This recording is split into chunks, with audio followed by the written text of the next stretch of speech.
স্টিয়ারিংয়ের সাথে সাথে ঘোরে তার জীবনের চাকা। তবুও এক জীবনে ভাগ্যের বদল হয় না যাদের, তারা পরিবহন শ্রমিক। মালিকদের মুনাফা প্রবণতার জন্য অমানসিক খাটতে হয় তাদের। সামলান রাস্তার সব চাপ। জীবন নিয়ে আক্ষেপে থাকা এসব শ্রমিকদের দাবি বাস্তবায়ন হোক কর্মঘণ্টা আর ন্যূনতম মজুরি সহ সব দাবি দেওয়া। পরিবহন শ্রমিকদের গল্প শুনেছেন তাজনুর ইসলাম, ছবি তুলেছেন Nahid Hossain. Shea butter, aloe vera ও ভিটামিন ই সমৃদ্ধ লিলি বিউটি সোপ। দিনের আলো ফোটার সাথে সাথে গাড়ির চাকা পরীক্ষা নিরীক্ষা করছেন বাস চালক জুয়েল রানা। এই চাকা ঘুরলেই ঘোরে জুয়েলের জীবনের চাকাও। সহকারীকে সাথে নিয়ে যাত্রা শুরু তার। বেশ ছোটবেলায় পরিবহন খাতে কাজ করতে আসা জুয়েলের চালকের আসনে অভিজ্ঞতা প্রায় বছর 10। যাত্রাপথে জানা গেল তার নানামাত্রিক অভিজ্ঞতা। সারাদিন জ্বালাজালি করে যদি রাতে বেতন না পাই, এই আর সে কষ্ট আর কিছু হয় না।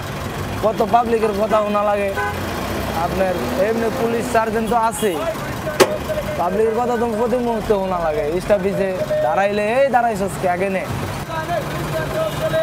তিনি বলেন, মালিকের সাথে চুক্তিবদ্ধ চালকের সড়কেই ব্যয় হয়ে যায় হাজার হাজার টাকা। ফলে বাস মালিকের টাকা পরিশোধ করে নিজের জন্য উপার্জন করতে অক্লান্ত পরিশ্রম করতে হয়। তো রোড কাটা, তারপরে আবার মালিকের টার্গেট, রোডের মালিক সমিতির টাকা আছে, বিভিন্ন টাকা দিতে যায়, বেতন পাওয়া যায় না। অনেক দিনই বেতন ছাড়া বাসায় যাওয়া লাগে আমাদের। মাথায় অজস্র চাপ, তবুও স্টিয়ারিংয়ে বসে সব ইন্দ্রিয় সজাগ রাখতে হয়। কিন্তু নিজে সজাগ থাকলে কি, পাশের চালকই হয়তো অন্য জগতে। ওয়েবিলের টার্গেট খানিক বেশি যাত্রী তোলার মানসিকতায় লেগে থাকে পাড়াপাড়ি। টাইম টেবলের ঠিক নেই, অনেকে স্বস্তি খোঁজে মাদকে। সব লোক তো খারাপ এরকম না, ওরা তো সবাই রে ভাবে কি খারাপ, সবই গান জুটছি, অবকাছে সবই গান জুটছি, সবই বাবা খোর শুনছি। এর ছাড়া তো ব্যবহার আর যেটি বাম বাপ তুল্লা দেয়। সাথে ঠিক রাখতে পারে না, মানুষ দেখে মনে করে যে নেশা করে। তো ঘটনা ওটা না, আমরা রাত জাগনা থাকি, আর আমাদের এই লোকাল সার্ভিসে কোনো ডিসিপ্লিন নেই। বছরের পর বছর ধরে আলোচনা চললেও এই পরিবহন শ্রমিকদের স্বার্থ রক্ষায় এখনও নেওয়া হয়নি দৃশ্যমান কোনো উদ্যোগ। প্রশ্ন এখানেই, বাস চালকদের নিয়ে যাদের ভাবার কথা, তারা কি আদৌ ভাবছে তাদের কথা? পুরো পরিবহন খাত এখন বর্গা চাষের মতো, যেখানে মালিকের মুনাফা নিশ্চিত, কিন্তু শেষে উচ্ছিষ্ট লাভ ক্ষতিতে বাধা চালক হেল্পারের জীবন। এই অবস্থা থেকে মুক্তি কোথায়? এই গাড়ি চালায়, আপনার বাস চালায়, মাসে বাসায় 10,000 টাকা দেওয়া যায় না। তাইলে উদয় এই পাবলিকের জ্বালাজালি, মহাজনের রাইট শেষ, মহাজনের কথা।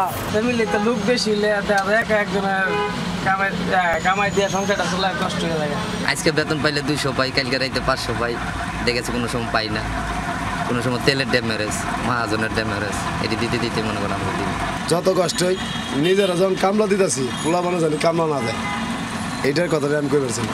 যেরকম আমার পোলা একটা পড়তেছে 10-এ, একটা পড়তেছে 5-এ। ফিক্সড একটা বেতন থাকলে আমাদেরও মনে করেন টেনশন থাকতো না, রাস্তাঘাটে পারাবাড়িও করতে হইতো না, অ্যাক্সিডেন্টও হইতো না। তবে মালিক সমিতির বক্তব্য আবার অন্যরকম। চালক আর সহকারীদের জীবনমান উন্নয়নে তাদের অনেক আন্তরিকতা বলে দাবি এই নেতার। আমরা বলছি বিল্ডিং ট্রেনিং ইনস্টিটিউট, মানে আমাদের মহাসচিব গভর্নমেন্ট জায়গা দেবে, উনি ইনস্টিটিউট করবে ড্রাইভারদেরকে। গভর্নমেন্ট একটা জায়গা দিবে, আমরা আমাদের খরচে ইনস্টিটিউট করব, সংগঠন সেটা অ্যারেঞ্জমেন্ট করবে। এটা আমাদের মহাসচিব সাহেব গভর্নমেন্টকে অফিসিয়ালিও জানাইছে। বিশেষজ্ঞদের মত, দরকার মালিকের সহানুভূতি আর নিয়ন্ত্রক সংস্থার নজরদারি। অনেক চালক একদিন গাড়ি চালিয়ে পরের দিন কিন্তু তাকে বিশ্রাম নিতে হয়, তার মানে একদিনের আয় দিয়ে তাকে 2 দিন চলতে হয়। এই যে অনিশ্চয়তা, যেখানে শ্রমঘণ্টা নির্ধারিত নাই, আয়ের কোনো নিশ্চয়তা নাই, জীবন মানের কোনো নিশ্চয়তা নাই, পরিবার থেকে বিচ্ছিন্ন থাকছে, এটা আসলে আমি যেভাবে দেখছি একটা মেরুদণ্ড সোজা রাখার পিছনে যারা কারিগর, যারা শ্রম দিচ্ছে, চালক সহকারী আছে, তাদেরকে আসলে চরমভাবে অবহেলা করা হয়েছে। স্বাধীনতার 50 বছর পেরিয়ে গেছে, আমরা এই গণপরিবহনকে এখন একটা সিস্টেমে আনতে পারিনি। এদিকে দিন ফুরিয়ে হয়ে গেছে মধ্যরাত। 16 ঘন্টা বাস চালিয়ে মিলেছে 13,000 টাকা, যার 5,000 যাচ্ছে পরের দিনের তেল খরচ, মালিককে দিতে হবে 3,500। রাস্তায় চাঁদা দেওয়া হয়ে গেছে আরও ৩,০০০। ক্লান্ত শ্রান্ত জুয়েল আর তার হেল্পারের উপার্জন মাত্র ১,৫০০ টাকা। এ নিয়ে কাটাতে হবে পরের দিনটাও। তারপরও অপেক্ষা বদলাবে তার ভাগ্য, কিন্তু কোনো দিনই আর বদলায় না তা। আক্ষেপ জমতে থাকে প্রতিদিন। সারাদিন খাটাখাটনি করে আসছি, এখন একটা ঘুম দিব ফ্রেশ হয়ে, এটাই আলহামদুলিল্লাহ। তাজনুর ইসলাম, যমুনা নিউজ, ঢাকা।